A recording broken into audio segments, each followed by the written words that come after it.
In this video, I'll be using the new Automated Rose Ornamental Lathe to add some additional design details to some wood Pysanky style eggs. I made hundreds of these wood Pysanky style eggs over the years using my Accu-Slice system, and these are just a few of the many examples I've made over the years. My earliest eggs consisted of multi-layered wood eggs with layers of contrasting woods. Next, I produced a whole series of segmented wood eggs, Celtic style wood eggs, and Dizzy patterned wood eggs. I used more than 20 different wood species from around the world to design and produce these eggs. I've always used naturally colored woods for my projects. No dyes or pigments were used for any of the woods.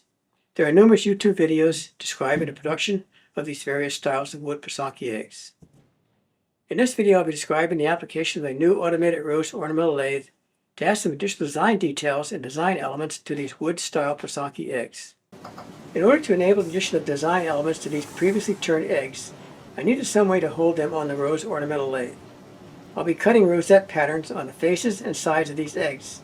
In some of my previous videos, I used a vacuum chuck to hold these eggs on my Powermatic lathe, but I do not currently have a vacuum chuck for this Rose Ornamental Lathe, although one is planned in the future. As a result, I designed a series of replacement jaws for my Nova wood lathe chucks. I designed these chucks using the Fusion 360 software and printed them out using my Bambu 3D printer. I printed them out using PLA Plus filament material. These plastic jaws would not be strong enough for use with my Powermatic lathe due to the pressure that would be exerted by the cutting tools when these jaws are used on the lathe. However, they will be sufficiently strong enough for turning on the Rose Ornamental Lathe, since very little tooth pressure is applied against the eggs by the cutting tools when these chucks and redesigned jaws are used on the Rose Ornamental Lathe. I designed these jaws with two 1/4 inch diameter holes for the two screws that mount the jaws to the chuck. I did make the thickness of the bases of the jaws twice as thick as the original jaws in order to increase their strength.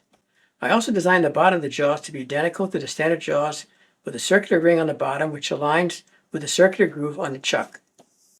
Each of the jaws have four 1/4 inch diameter pins which clamp against the egg to hold it in place. Originally I thought that I would need a set of 4 of these jaws to hold the egg on the chuck. However, I discovered only 2 jaws were required since each jaw had 4 pins which hold the egg in position. Using a set of 2 of these jaws, I have a total of 8 pins which clamp against the egg and securely hold it in place on the lathe chuck. I designed 2 different design styles for these jaws. One style for holding the eggs to cut the rosette patterns on the top and bottom of the eggs, and another style for cutting design patterns on the sides of the eggs. This was required since the eggs are longer than they are wide, and a larger width of jaw was required for this increased longitudinal length of the egg. The lathe chucks only have a short travel distance for the jaws. Because of this short travel distance of the jaws on the lathe chucks, I needed to produce a series of jaws with different lengths of the 4 pins on these jaw sets. These various jaw sets will now enable me to clamp and hold a wide range of egg sizes, and I always can print out other sizes if needed. This set of jaws is used to hold the eggs in a vertical position to enable the cutting of rosette patterns on both the top and bottom of the eggs. The 8 pins hold the egg securely and enable the accurate centering and alignment of the eggs. These jaws are much shorter and wider to permit the holding of the egg in a horizontal position. Again, a set of 8 pins will securely hold the egg in position to enable the accurate alignment and positioning of the egg for the cutting of the rosette patterns on the sides of the eggs.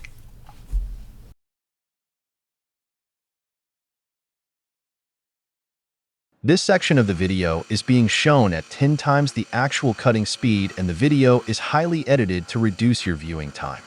The actual time to decorate the top and bottom of this first egg was over an hour. For this first example, I mounted the egg in the vice jaws on the chuck to enable the cutting of the top and bottom of the egg. For the decoration of the top and bottom of this egg, I will be using the universal cutting tool which was described in a previous video. I am using a set of 2 pointed cutters in the universal cutting tool to create the pattern on the top and bottom of the egg. I am using an 8-sided rosette for this pattern. I ran multiple passes of the cutter to increase the depth of the cut to the required depth. I then changed the cutter to my ram rotary tool and used a pointed cutter to inscribe a circle around the pattern just created on the top of the egg. I also stopped the rocking motion of the spindle head in order to create this circular pattern. I repeated these cutting steps on the opposite end of the egg. Here is the finished pattern that was created on both the top and bottom of this egg.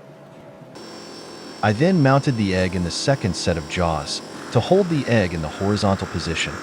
I am once again using the ram rotary tool, but I changed the cutting tool to a 1/4 inch diameter flat tip cutter. I am using this cutter to create a flat section on the side of the egg. This will provide me with a recessed oval flat section on the side of the egg, onto which I will be cutting the design pattern. I then switched the rosette to a 10-lobed sine wave pattern rosette and switched the cutter back to the same pointed cutter used previously for the top and bottom of the egg. I then began the cutting operations starting with the innermost ring. The amplitude of this rosette was 1/4 of an inch. Therefore, to cut the second outer ring, I changed the phase of the rosette by 50% and moved the cutter out 1/8 of an inch. This will enable this second lobed cutting ring to just touch the edges of the first cutting ring. This will create a design pattern that looks like concentric overlapping circles. I repeated these cutting operations for the remaining rings and cut the rings to the required depth. For the most outer cutting ring, I increased the depth when cutting this ring. I continued to cut deeper until the cutter cut into the sides of the cavity. This created a unique pattern design for this egg. I repeated all of these steps to create a similar pattern on the opposite side of the egg. And here is the finished pattern cut on both sides of this wood egg. I will next lightly sand this egg using a floppy disk sander and then give it a couple of coats of bush oil.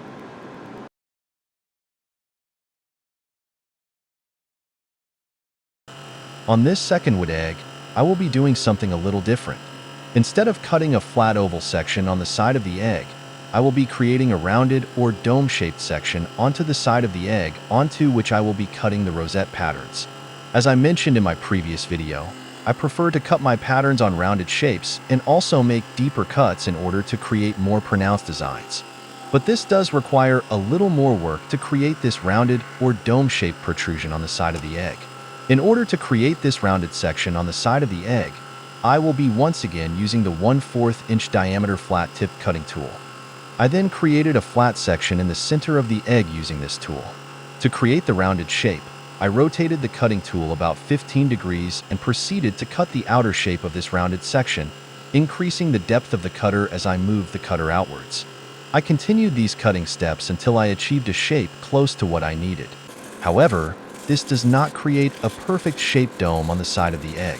Therefore, I used some 100 grit sandpaper to round out the edges until the shape of the dome was perfectly round and smooth.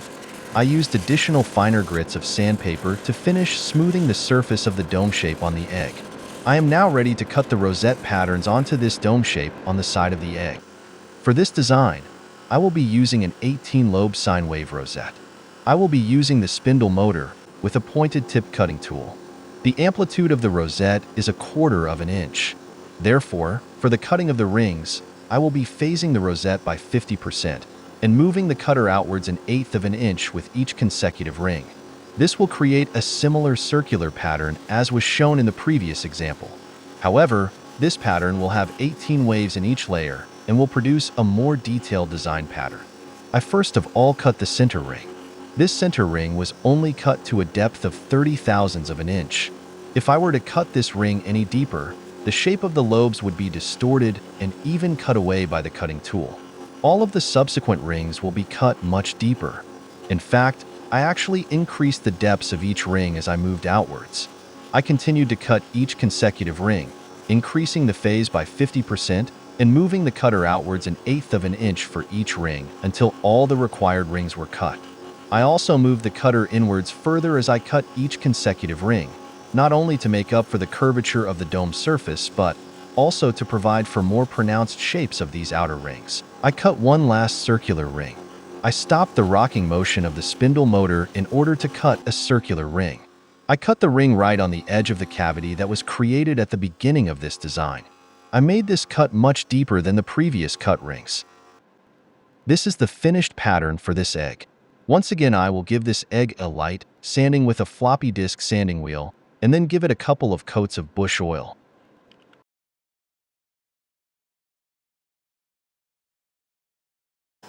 For this final design, I will be cutting a cavity into the side of an egg and then inserting one of the multi-layer discs that I produced in the previous video.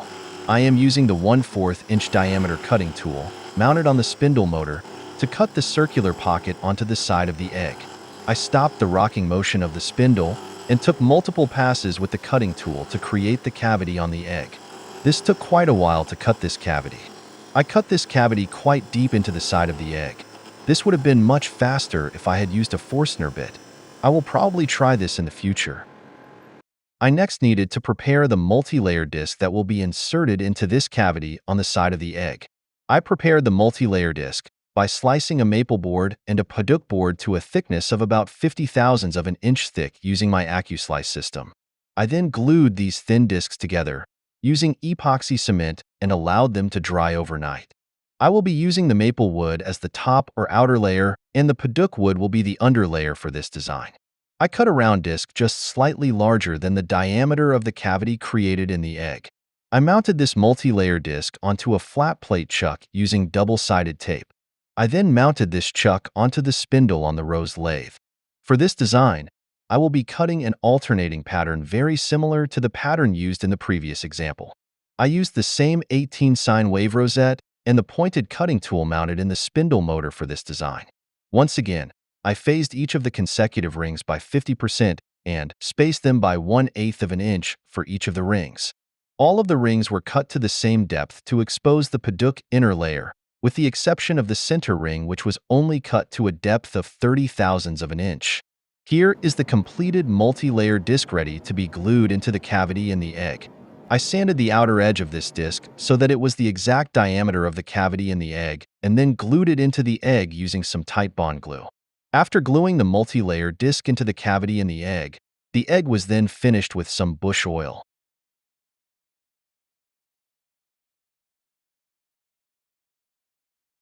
These are the 3 eggs that were produced and described in this video.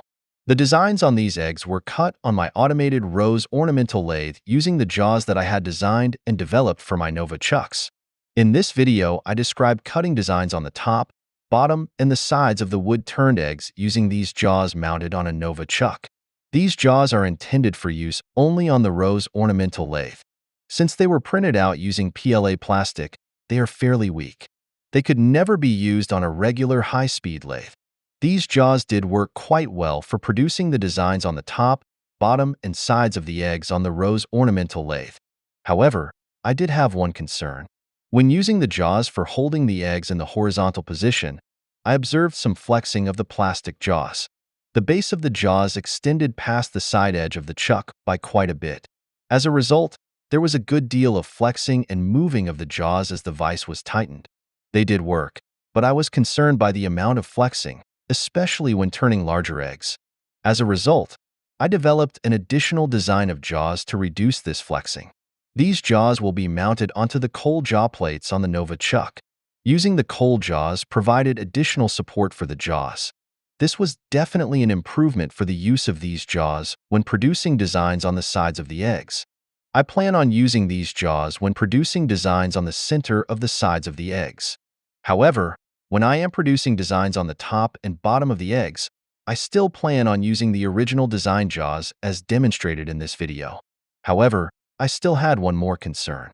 These jaws do have one major deficiency.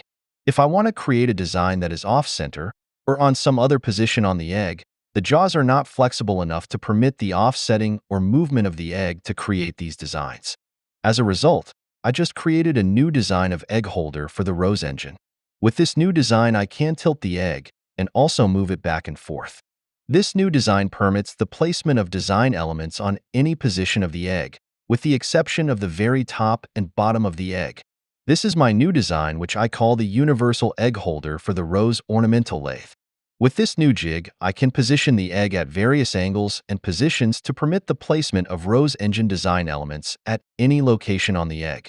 I still plan on using the jaws described in this video for the placement of designs on the top and bottom of the eggs.